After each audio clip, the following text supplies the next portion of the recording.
Good morning, this is Linda at Discover Sewing, and we're going to be winding a bobbin and threading the beautiful new Designer Epic 3. I am currently holding the thread we're going to use. This is called a stacked thread, which means that the thread actually goes around like this as opposed to a spiral where it crisscrosses itself. Always remember that when you're using a stacked thread that a lot of times they have a little slit here in the bottom, so try to make sure that the top of the thread is at the top so that you don't end up with the thread getting caught in that little slit there and breaking your needle. And this is true for any machine. So for the Epic, we're going to go through the telescope. We're going to wind a bobbin. We are going to go around into this little area here. We're going to use our tension, which we only use when we're going to wind a bobbin. We go through here, here, and we come down. Now, for me, I like to run my little thread through the hole. And the reason why I do that is so that I can avoid the possibility of getting my thread caught under my bobbin seat. And your bobbin seat, by the way, is this. That's called a bobbin seat. You pop it in with the letters up, and I like to hold it. I lock it in. On my screen here, it's got the bobbin winding, and I have mine not at high speed. It's a habit, but you can do what you would like. And you're going to hit your start.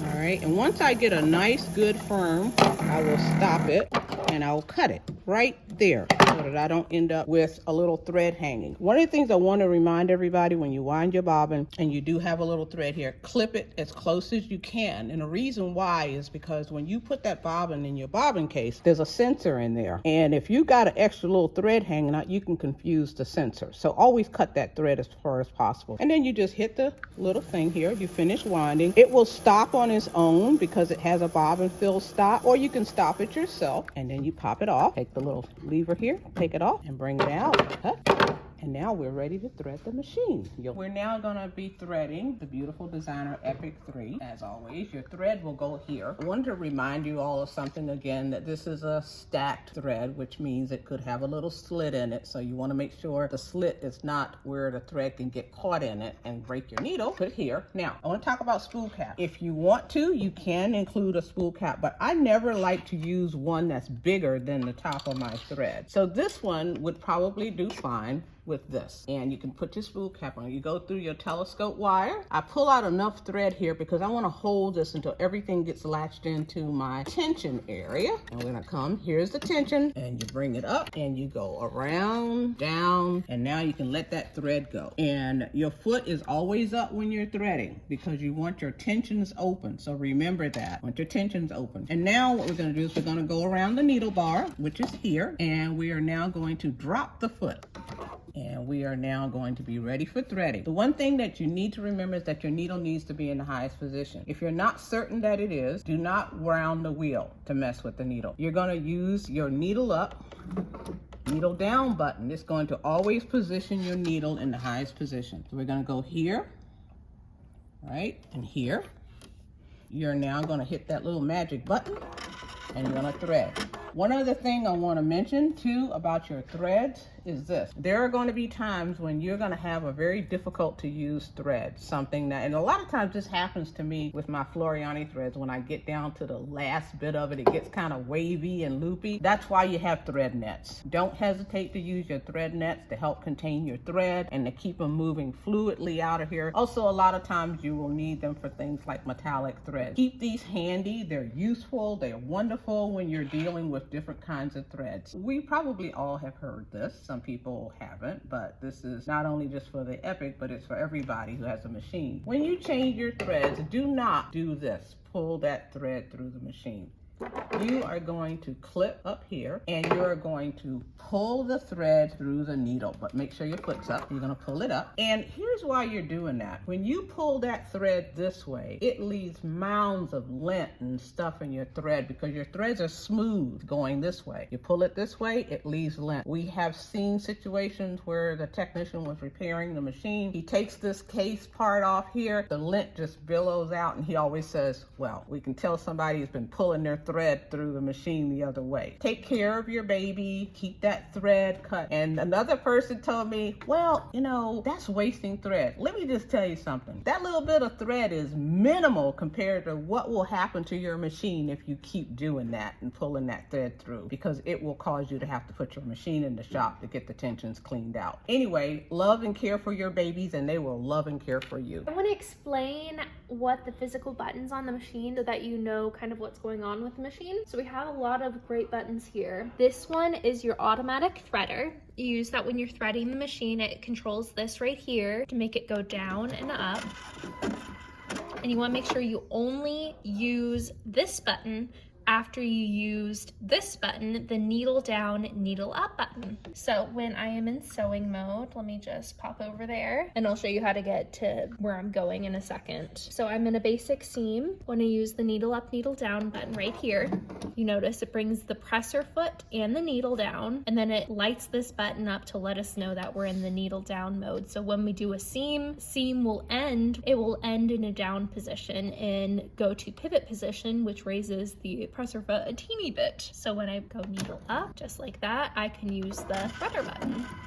Our other buttons on here, let's go over the presser foot up and presser foot down. We actually have 4 positions. We have presser foot down, and then we have pivot position. So I'm going to click it once, and it brings the presser foot up just a tiny bit, but it's still in the down position, so our tension discs are closed at the moment. When I want to open our tension disc for our threading, I'm going to hit the presser foot up button, and that brings us to regular presser foot up. But say I have a very bulky fabric, like a hem of jeans, and I need it to just go a little bit higher, or a quilt sandwich even. I'm gonna go to extra lift position, where I just click the presser foot up button one more time, so it's an extra lift. Now this doesn't really work well with our threader. I'm gonna go down one more time to regular presser foot up just by clicking the button one more time, and we can go through any of these positions at any time. Now our other buttons on here, we have the immediate tie off button and the reverse button. So the reverse button is good for your garment sewing or your general sewing where you want to reinforce it the regular traditional way of reversing your seam allowance to go over the stitch multiple times. Immediate tie off is favored by quilters. It stitches in place to just make a nice neat knot at the back of the fabric, and when you have this on, the light goes on. So this means that before you start your seam, it'll do a tie off and then it'll continue sewing until the end of the seam, where if you want to use the scissors button, it will cut both your top thread and your bobbin thread and move the top thread to the back of the fabric. So I like using these in combination with each other. This button right here, you might not have seen this before. This is the stitch restart button. So when you're using the decorative stitches, like say you have a stitch of a heart or even the car, I like that stitch. This will bring you back to the beginning of a stitch pattern. Now, why would you want to do this?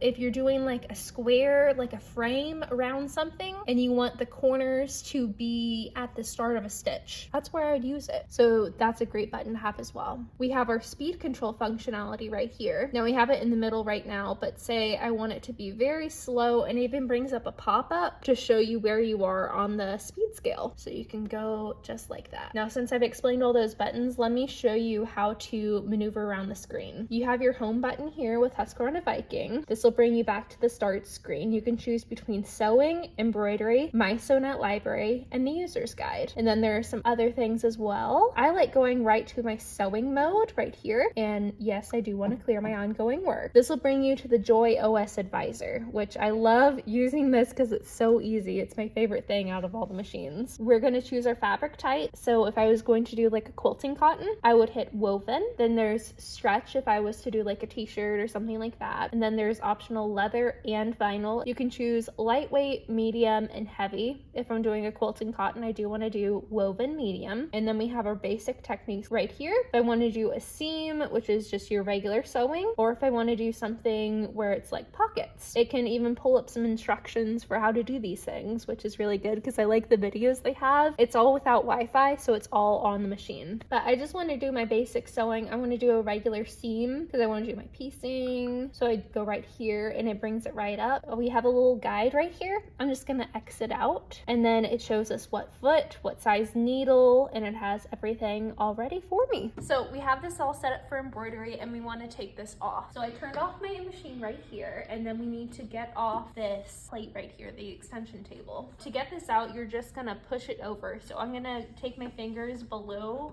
the extension table and just scooch it over. Feel free to give it a good push. And I can take it out just like this. And with our embroidery unit, all we are gonna do is just lift it up. So I lift it up, there's some nice hand grips right here, and that's able just to push over, and then you just push this back in like a CD player. And then if you want, you can put your sewing table back on and get this into sewing mode. Now, to get this back into embroidery mode, what I'm going to do to put it on is I'm going to push in like a CD player, just like that, and that pushes these out. Our important connections right here are these two pins and then these little holes. There is matching right here to go in there, and we want to get the embroidery unit a 1/4 inch away from the actual bronze bit right here. I'm going to pick them up with both hands evenly and drop it in so that not only these mark up, but they're also in the pins. So I'm going to go over here a 1/4 inch away from my machine. It will push down into the pins, and I won't be able to move it even when I'm shaking it. It stays put. Put this back in. There is a couple little tricks that I like to do. I'm gonna put this in here. You're gonna go down and then up. So I go down in here, and then where I need to go up is right here in the back so that this arm is above the machine right here. So I go down, I jiggle it a little bit so it's flush in here, and then we have our important connector bits right here, and right here. So I'm going to make sure those are all connected. And then I kind of use the base of my hand here, and I push down and back to get it popped into place. And that's how we put this on. There are some extra wings that we can put on. We have 2 extra wings that we're gonna put on. There's one for the front, one for the back. They should say on the, yep, it says right here, this says front. So let's put that one on. There's some legs right here. So I'm gonna push that down, and to know which way is which, there's one that's more angular and there's one that's closer to a right angle. It's not a right angle, but the one that's closer to the right angle we're gonna put on the right side, and the one that's more angular we're gonna put on the left. So I just pop these in. The connectors right here look like that. We're just gonna pop it in. It's the same with the back, where it says rear right there. We have our legs and we have our connectors. There we go. And we pop it into place like that. To take off the wings, what I'm gonna do is I'm gonna fold the legs first, and then it slides right out of place. Just like that. There it goes. Okay, I want to show you some of the special techniques that the Epic 3 has. First things first, if you didn't know, your walking foot is already attached to your sewing machine. It's called the IDF, and it is located right behind your presser foot right here. You see what I'm holding? How you pull this down is you pull it like this, and it just pinches into place. So you're gonna pinch right here, go down, then up to disengage it. To re-engage it, you just pull it down and it connects right there. You can only use this with the feet that have a cutout back. So comparison our A foot to our S foot. You see how the S foot doesn't have the back cut out and the A foot does. This one can work with the IDF walking foot. This one cannot. So you would use this with basic sewing.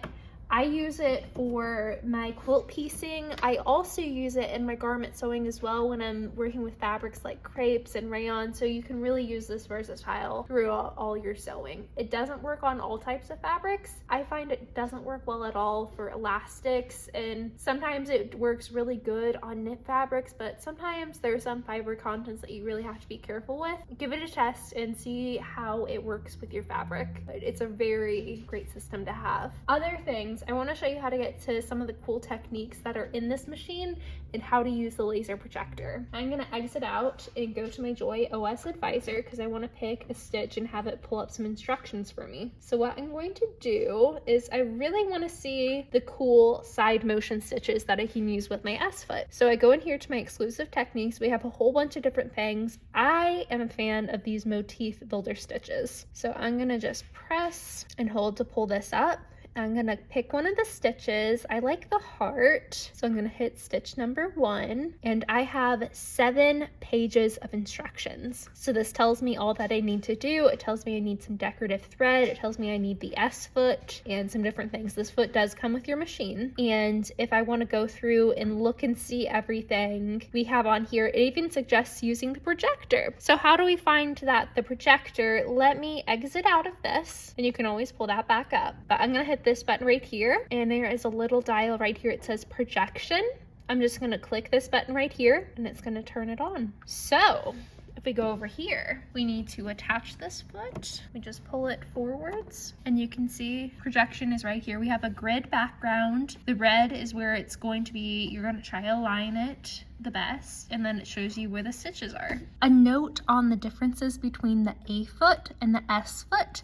The S foot is used for your side motion sewing because it is slightly larger than the feed dogs that are on the machine, so it is really necessary for you to use the correct foot on this type of sewing so that the fabric doesn't drag and cause your motifs to not turn out correct. So make sure you have the correct foot attached. Now, with the foot sensor, there is a sensor to tell you what foot you have on the machine. Right now we have the S foot attached. If we look at our screen, it says right here you have the S side motion foot. All right, so I put the B foot on there, and it shows that we have that on there. Now, when you're doing your big quilts and you're putting a lot of different fabrics on here, see, I'm gonna cover this up. It says that there's no presser foot attached when my hand is on there. The sensor is up here, so when you're doing a big project, if something is like bulk over here, it might not sense the correct foot that you have. So to let you know, there is that. It might not work perfectly when you have a big bulk under the sewing machine, but it should work great most of the time when you're doing your normal projects. So I want to show how to do embroidery on the Epic 3. So to get to your designs, you're going to click this button, then you can scroll through and see what designs are already on the machine. I'm going to go over to the holiday section, and I really want to try this ornament. Now, I kind of want to see what it would look like if it was projected onto our fabric. So again, we have the projector button right here, and I can turn it on. Oh, and you see our hoop is going to move over here. Before I turn on the projector, I want to make sure that I have the correct hoop selected. So for this hoop, we need the 240 by 150 hoop. To pick your hoop size, it's going to be down here at the bottom where it says hoop options, and then I need the 240 by 150 right here. Now, a note on your older hoops that are compatible, if you scroll down, you'll see that there's some with this symbol right here. This is the converter symbol, and any of those will work with the machine. You just have to go and look through them. You can also pick and choose a background color, or what I want to do is use the projector. So let me get this hoop. It's a lot easier with the Epic 3 now. Instead of sliding into place, you're just gonna push down and snap into place. So just give it a firm press down and it will be correctly inserted. I'm going to click the hoop options button again to make that go away. And then let me hit the projector. And now we should see, you can barely see it, but it's right there. So that could help me place. It's actually on medium brightness right now, so let me move it to maximum brightness. And you can see it just a little bit more right there. I slide it over here so you can see it moving on the hoop in real time. Now I can also scan the hoop as well. How you do that, let me turn off the projector. If you go back to hoop options and you hit background, you can click this button right here that says scan hoop. I'm gonna start the scan and press OK.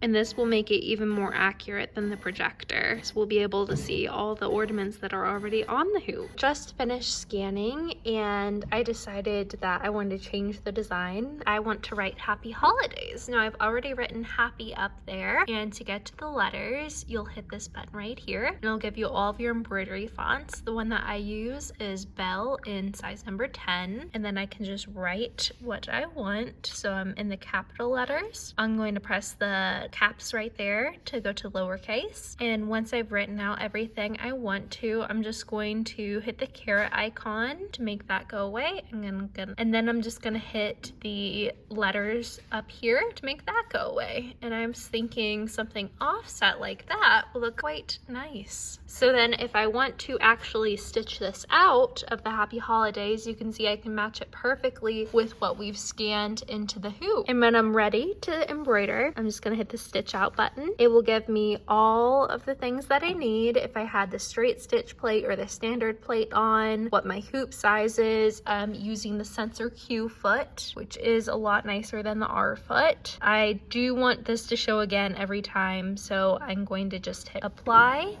And then this will bring us to our embroidery stitch out page. Now for each letter, it's actually giving us a different thread color. So I'm going to actually merge everything into one color by highlighting the button right there. Now if I want to then project, I can still project from this screen. I'll hit the projector button, click projection, and it should say happy holidays on our fabric. And that is everything about this beautiful machine.